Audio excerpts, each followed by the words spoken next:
I remember the moment like it was yesterday. The sting of silence after my sister Tabitha's words echoed across that crowded room. If it weren't for me, Maureen would be nothing.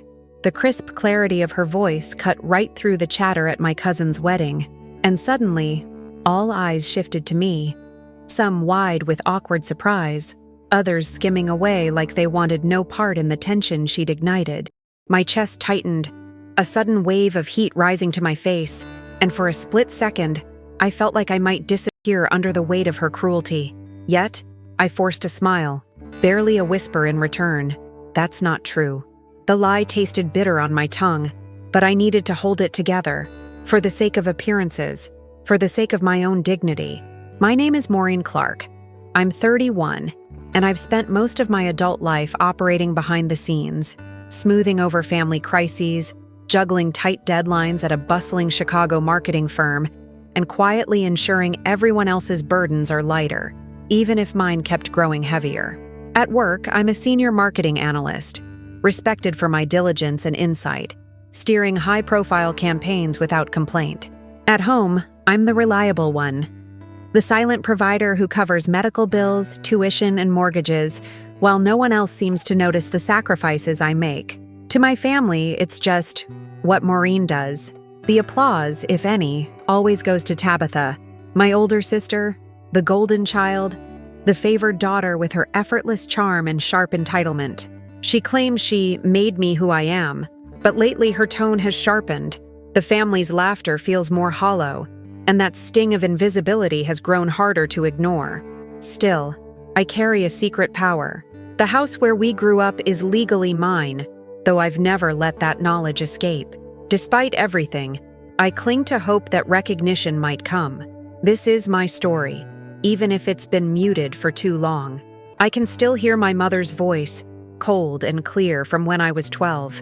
Tabitha had just won a scholarship, her smile radiant as Mom said, "That's because she's the smart one, Maureen." I sat at the kitchen table, swallowing hard, feeling a hollow ache settle deep inside. That moment wasn't the first time I'd been overshadowed, but it branded me all the same. Tabitha was always the star, pretty, confident, the golden child basking in praise. Me? I was the quiet one who helped, the one expected to work harder to earn the scraps of approval tossed my way. One memory sears itself into my mind.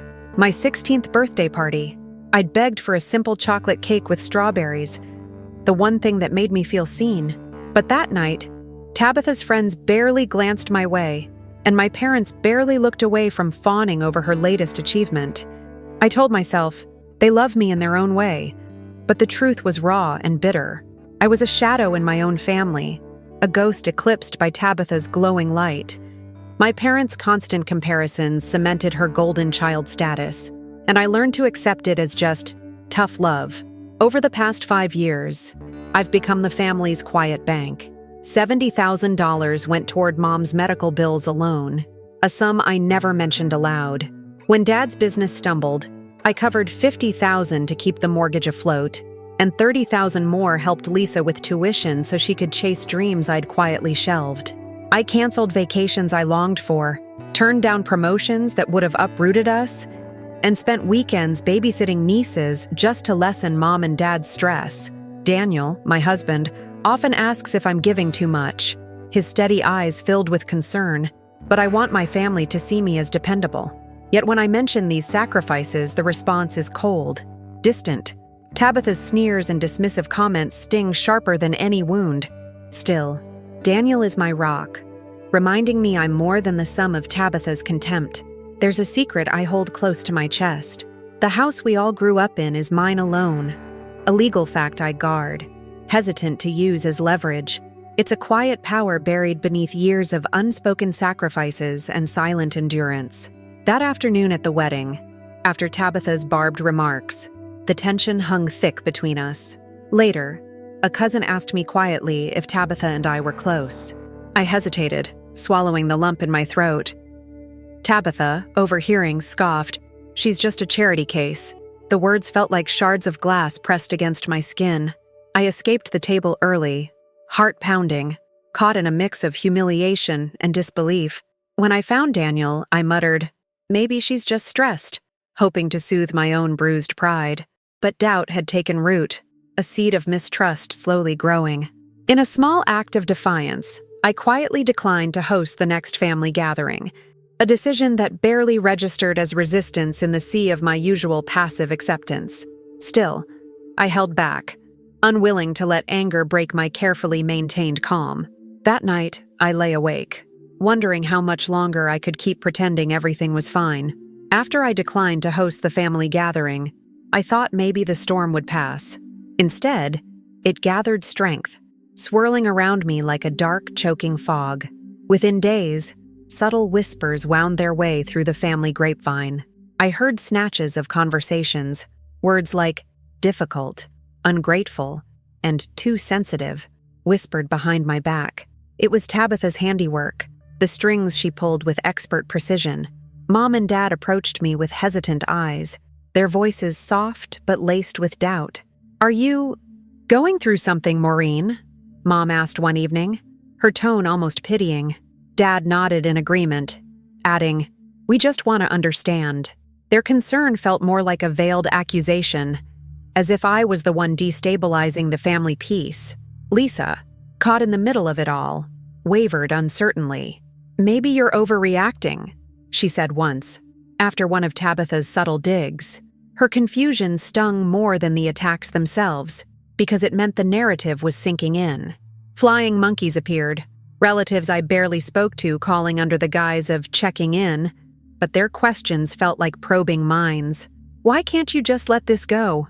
Aunt Helen said one afternoon, voice syrupy sweet but sharp underneath. I bit back tears and forced polite answers, yet inside, my resolve cracked a little. Tabitha whispered to her friends, "Maureen's always been fragile. She's imagining things." Those words echoed in my head, sowing seeds of self-doubt. Had I really been too sensitive all along? Or was this a concerted effort to isolate me? The gaslighting was relentless. "You're overreacting. You always think everything is about you." It was a slow, suffocating poison that crept into my mind, making me question my own reality.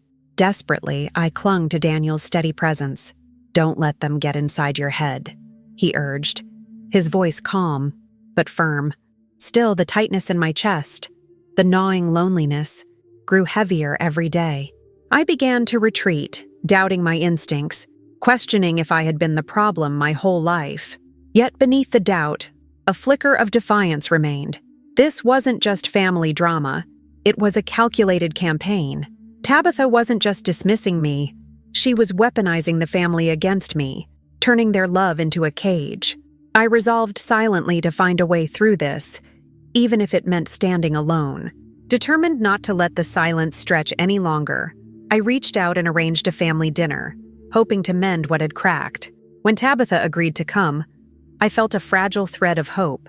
Sitting across from her, I took a deep breath and spoke calmly, outlining everything. The sacrifices I'd made quietly over the years, the words that cut deeper than I could bear, and my yearning for respect and understanding. "I'm not trying to start a fight," I said softly. "I just want us to be honest with each other." But as the words left my mouth, I saw a flicker of something cold in Tabitha's eyes. Her voice trembled as she responded, but the tears felt rehearsed. "I've always supported you," she said, her mouth twisting into a fragile smile. "But you pushed me away, Maureen." Mom nodded vehemently, her eyes flicking between us. "You're just too harsh sometimes," she added, as if that explained everything. The room felt tight, suffocating. Uncle Paul, our reluctant mediator, chimed in with careful neutrality, but even he seemed swayed by Tabitha's narrative. She painted herself the victim, artfully twisting facts until my truths felt like lies. I bit my lip, holding back the surge of frustration and hurt that threatened to spill over. The people I had counted on, my family, were siding against me, reinforcing the imbalance I had fought so hard to deny. I left that dinner shattered, my heart heavier than when I'd arrived. The words I'd spoken, raw and honest, had fallen on deaf ears. My attempts at peace were met with manipulation, and the family's fragile facade only grew more impenetrable. On the drive home, I stared out the window into the dark night, feeling smaller than ever. Could I keep trying when the very people who should understand me refused to listen? But deep down, I knew I had to keep fighting for my place, even if it meant standing alone in their cold shadows. Weeks later, the damage turned from whispers to a public spectacle. At my company's promotion party, the very place I should have felt proud and supported, I found myself reeling from a cruel, deliberate blow. Tabitha had sent a message to family members, a group chat I wasn't part of, with a venomous caption, "Guess Maureen's finally stepped out of my shadow. Funny how she still can't manage her personal life."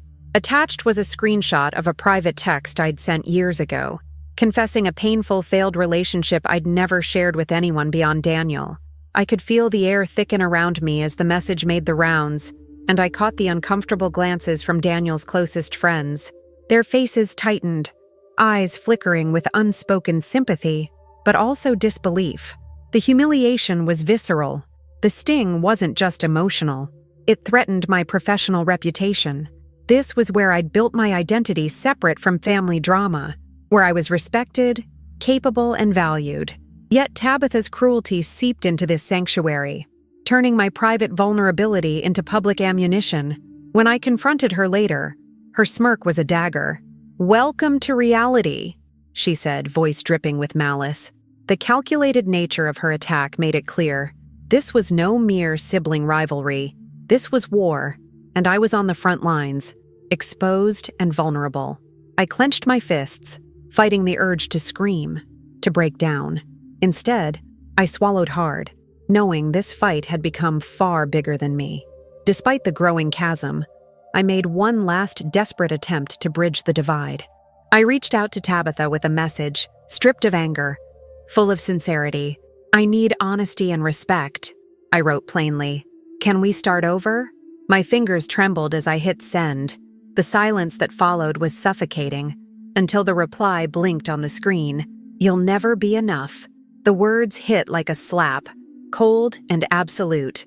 That night, I allowed myself to be vulnerable for the first time in weeks, hoping for something, an apology, a crack in her armor, any sign of remorse.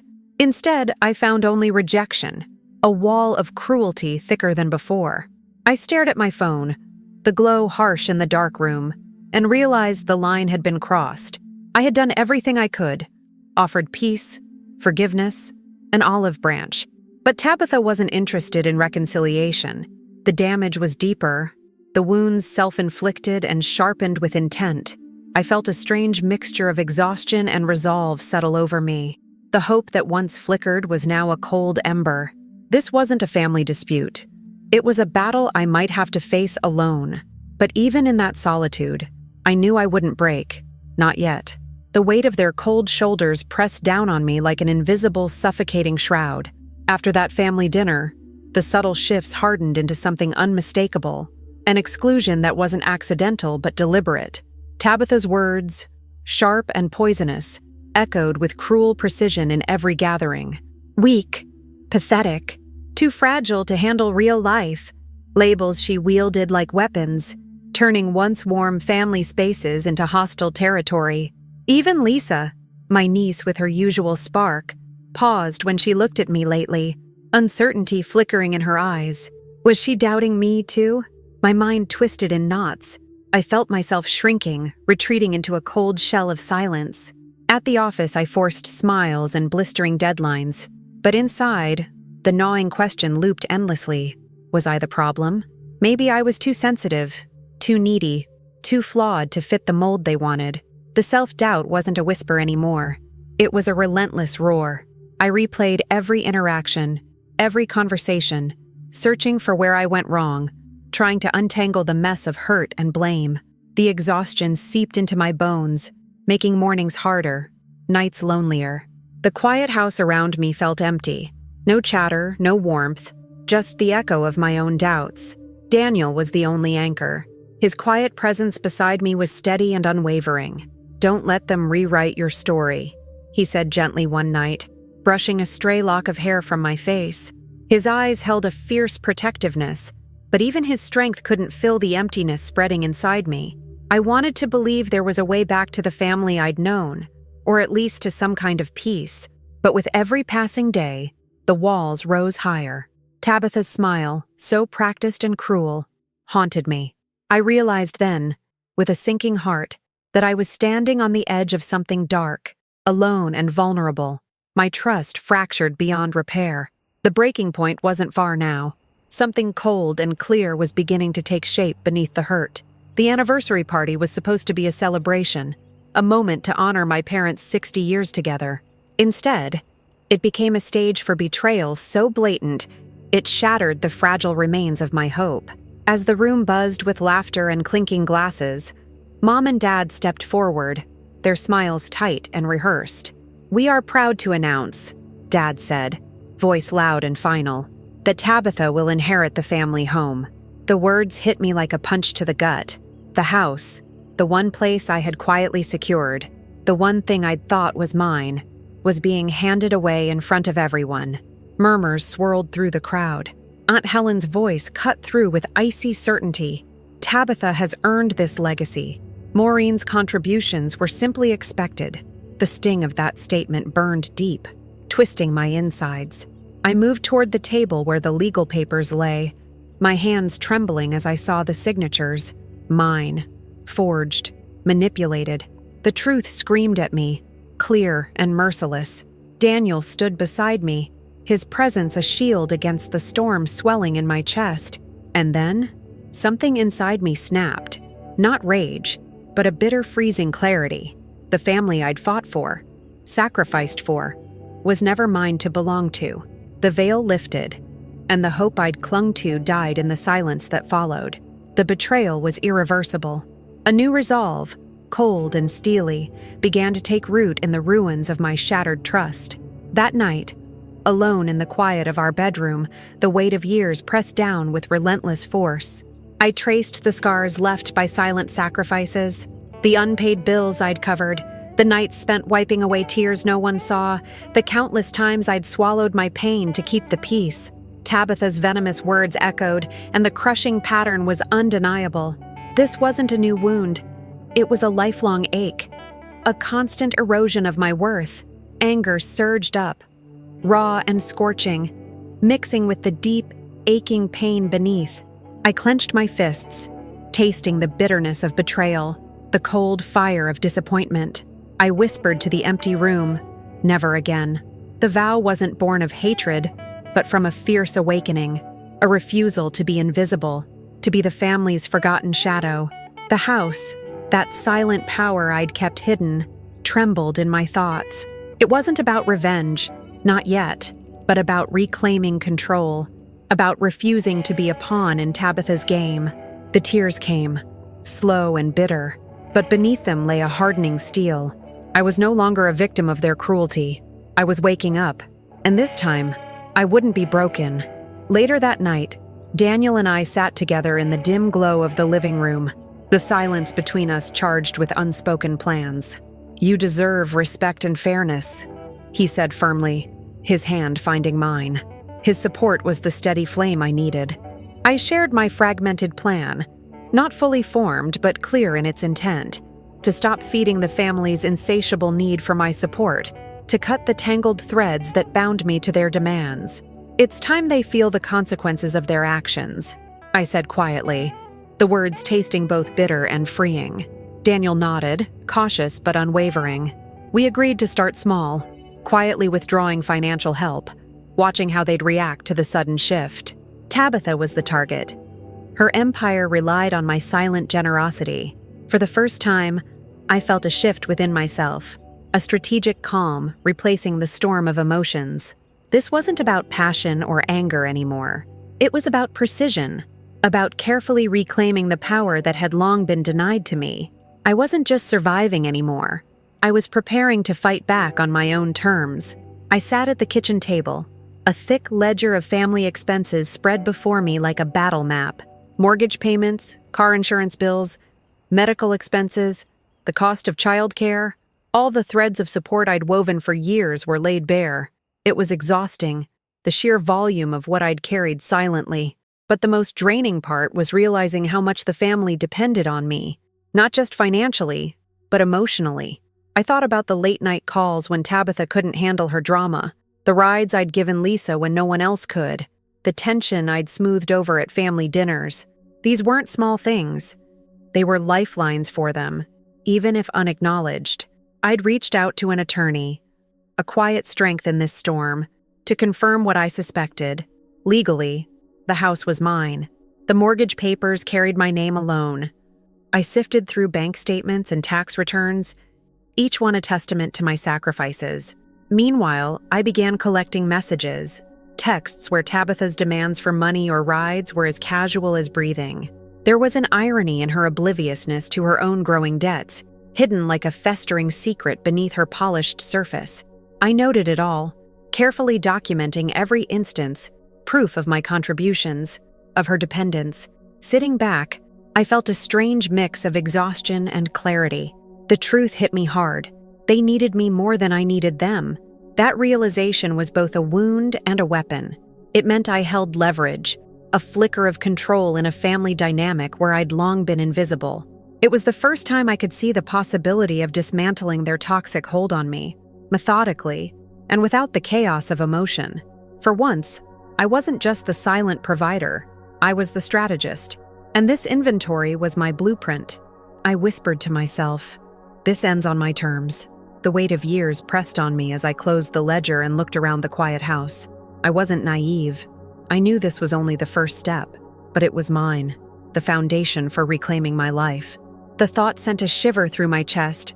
Part fear, part fierce determination. I'd carry this knowledge with me like armor. They'd underestimated me for too long, and now it was time to turn the tables, quietly, deliberately, and with every piece of evidence stacked on my side. The weeks that followed were a careful dance.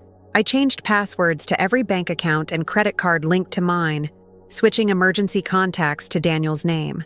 Each click felt like a small severing of the invisible umbilical cord I'd long held taut. My attorney was kept in the loop, quietly preparing for any legal fallout. Yet, outwardly, I wore the same calm mask I'd always worn, the dependable Maureen, smiling at family dinners, answering calls with practiced warmth. Nobody suspected the storm building beneath my composed surface. Daniel and I rehearsed conversations, running through lines I might need to say if confronted. "Stay calm," he reminded me, squeezing my hand during late-night talks. "They'll push hard." His steady voice was the only thing grounding me as the days blurred together. The normalcy was almost cruel, laughing at Aunt Helen's jokes, nodding politely as Tabitha babbled about trivial family news. It felt like waiting in the eye of a hurricane, the eerie stillness before chaos. But that quiet was empowering. It was my calm before the storm, the moment I gathered my strength, hidden but unbreakable. I became a ghost in familiar spaces, present but distant. Every smile I gave was a promise to myself. Soon, this would change. The thought was both unnerving and liberating. I could almost feel the tension building in my chest, a tight coil ready to spring. The family, oblivious to the shift, continued their lives around me, unaware that the foundation beneath them was about to crack. I whispered to Daniel one night, voice low and steady, "They won't see it coming." His nod was silent agreement. Together we waited, the quiet before the reckoning thick in the air. Then the unexpected arrived, a twist that shattered my cautious planning. A distant cousin, someone I barely knew but who had a kind of quiet defiance in her eyes, approached me after a family gathering. "You need to see this," she said, pressing a thick folder into my hands. It was heavy with secrets, bank statements, loan documents, credit card bills, papers proving that Tabitha had secretly amassed over $200,000 in debt. She'd been hiding it all, using the money I'd supplied to prop up her facade. The shock hit me like icy water. I stared at the numbers, the dates, the signatures, feeling the weight of betrayal deepen. This wasn't just about control or jealousy anymore. Tabitha's financial lies were unraveling before me, her carefully crafted image crumbling. She'd been living off my generosity, using my support to mask her own recklessness. The realization was a bitter vindication, a confirmation that my withdrawal would not only be justified, it was necessary. "She's been stealing from me," I whispered, fury coiling tight in my chest. But beneath the anger was a fierce sense of relief. The hidden truth was my new weapon. I folded the papers carefully and looked up at Daniel, who stood beside me, his face unreadable but steady. "This changes everything," I said quietly. The fire inside me flared brighter, fueled by the knowledge that Tabitha's empire was built on lies and my sacrifices. The urgency to act surged forward, sharper and colder than before. This was no longer just about standing up for myself. It was about exposing the truth, no matter the fallout. I felt the first crack of satisfaction, knowing that my silence was about to break. And when it did, Tabitha would have no place left to hide. The first moves of my plan were deliberate and precise.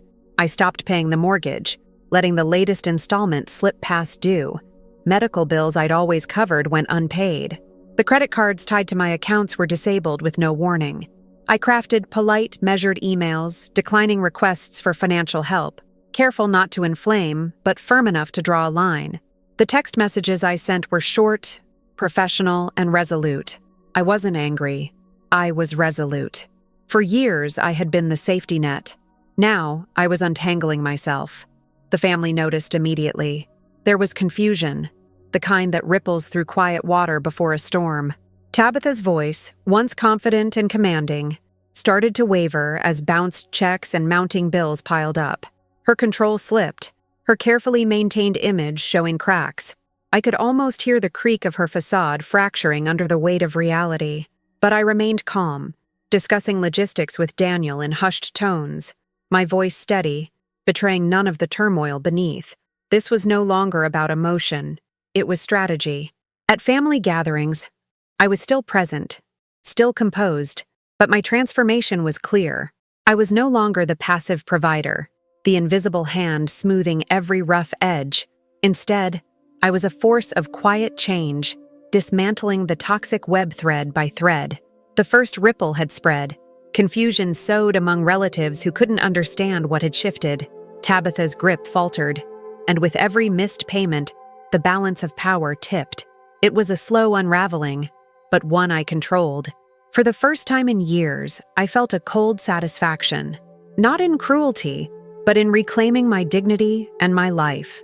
The family brunch was crowded, the usual clatter of dishes and chatter muffled by the tension hanging in the air. Mom and Dad had called it to address tensions, but the atmosphere felt thick with unspoken accusations. I sat quietly at the long oak table, clutching the folder of documents I had prepared with meticulous care. The silence stretched until someone finally asked, "Maureen, what exactly are you trying to say?"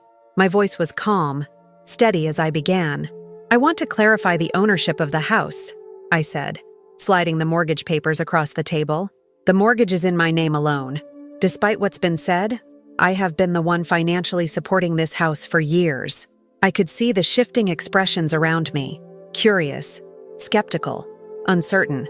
Then, with deliberate care, I pulled out the folder proving Tabitha's secret debt. "And here," I continued, "is the truth about Tabitha's financial situation. Over $200,000 in debt she's hidden from everyone." The room went still, Tabitha's face drained of color, her practiced composure faltering under the weight of exposed lies. I met her eyes, unflinching. No more financial aid, no more excuses. This family needs honesty and respect, starting now. "Oh," my voice was steady but firm, leaving no room for argument.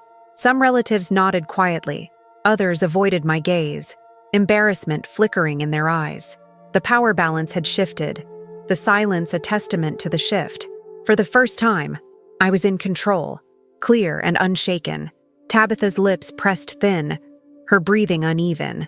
I could feel the weight of the room's attention, the quiet approval simmering beneath the surface. I wasn't just reclaiming what was mine. I was breaking the cycle of manipulation and secrecy. This wasn't about punishment. It was about setting boundaries that could no longer be ignored. The air felt charged, a quiet reckoning settling in. I had spoken the truth, and the family could no longer pretend otherwise. As the brunch ended, some relatives stayed behind, exchanging quiet comments of support, while others looked away, unwilling to confront the upheaval. I packed my papers slowly, my hands steady despite the storm I felt inside. The moment was not one of triumph, but of clarity. Finally, the truth had been laid bare, and with it, a new balance had been forged. Tabitha's world began to crumble with brutal speed. Within days, calls from creditors flooded her phone, their harsh voices a stark contrast to the polite facades she once maintained. The carefully curated image she'd spent years building cracked under the pressure. Her desperate attempts to reach me started with texts promising change, apologies dripping with false sincerity. Then came frantic visits, pleas for forgiveness, for her old access to funds, for just one more chance. I read every message, each one more manipulative than the last, but I didn't respond. My boundaries were firm, unyielding. I felt a cold satisfaction as I watched her unravel. Family members I'd once thought loyal began to ask questions, doubt creeping into conversations where once Tabitha's word was law. Some expressed regret, quietly admitting they'd been blinded by her charm or intimidated by her control. The distance between her and the family widened, a gulf of her own making. I remained a silent observer, my resolve growing stronger with every faltering step she took. The weight of isolation settled over Tabitha, and for the first time, she was vulnerable. Her empire, once built on my silent support and her manipulation, was collapsing. Yet, I didn't gloat. Instead, I held firm to the boundaries I'd set, knowing that withdrawal, not confrontation, was the most effective weapon. I wasn't just reclaiming my life. I was forcing her to face the consequences of hers. In quiet moments, I reminded myself that this was about survival, about self-respect. The family's shifting loyalties felt like a tentative truce emerging from chaos. Tabitha's desperation was a painful echo of the damage she'd done, but I didn't waver. This was my stand, and I would not be drawn back into her destructive spiral. Her last attempts at manipulation came swift and harsh. Threats of lawsuits, accusations of betrayal, and public outbursts painted her as the victim. But I was prepared. My lawyer was ready, my documentation airtight. When she twisted the truth and enlisted Lisa and others in confrontations, wielding emotional blackmail and false victimhood, I held my ground. I didn't rise to her bait. Instead, I responded with quiet strength and clear boundaries. Some family members reached out, their voices filled with remorse. They apologized for their blindness, for siding with Tabitha without seeing the truth. I accepted their apologies carefully, on my terms. No rush, no forgiveness given lightly. The fractures in our family began to reveal themselves more clearly, but I stayed focused on rebuilding my own foundation. Tabitha's confidence, once radiant and commanding, was shattered. She grew more isolated, her support systems fracturing as the truth emerged. The woman who had once controlled the narrative was now a figure of pity and caution. I felt no triumph in her downfall, only a cold, calculated success born from my refusal to be her victim any longer. My withdrawal was not just a defense. It was the final act of reclaiming my power. 6 months later, the air feels different, lighter, more peaceful.